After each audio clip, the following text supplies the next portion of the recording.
मोहोळ तालुक्यात ग्रामीण भागातील शेतरस्ते व बांधफोडी या तक्रारी मोठ्या प्रमाणात आहेत, तर अपघातांचे प्रमाण ही मोठे आहे.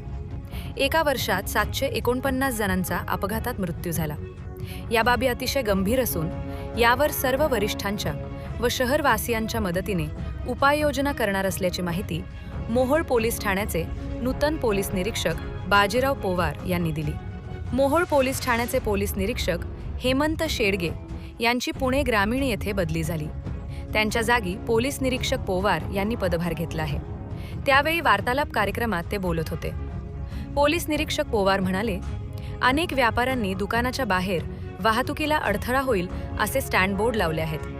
ते त्यांनी काढून घेऊन रस्ता मोकळा करावा, अन्यथा कारवाईला सामोरे जावे लागेल. महिन्यातून एकदा सर्व खाते प्रमुखांची बैठक आयोजित करून शहरातील अडचणीवर काय उपाययोजना करता येतील यावर चर्चा घडवून आणणार आहे. नगर परिषदेला कोट्यवधीचा निधी शासनाकडून प्राप्त होतो, मात्र शहरात गल्लोगल्ली घाणीचे साम्राज्य आहे. त्यामुळे सर्वसामान्यांचे आरोग्य धोक्यात येते, रोगराईचे प्रमाण वाढते. त्यासाठी नगर परिषद प्रशासनाशी चर्चा करून उपाययोजनाबाबत त्यांना सूचना देणार आहे.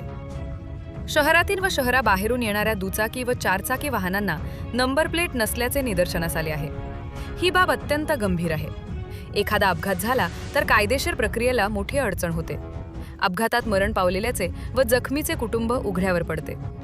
त्यासाठी जिल्हा वाहतूक शाखा व मोहोळ पोलीस ठाण्यातील वाहतूक शाखा यांच्या संयुक्त विद्यमाने राष्ट्रीय महामार्ग, पालखी मार्ग या ठिकाणी धडक कारवाईची मोहीम येत्या 2 ते 3 दिवसात सुरू करत वाहने जप्त करणार असल्याचेही पोलीस निरीक्षक पोवार यांनी सांगितले.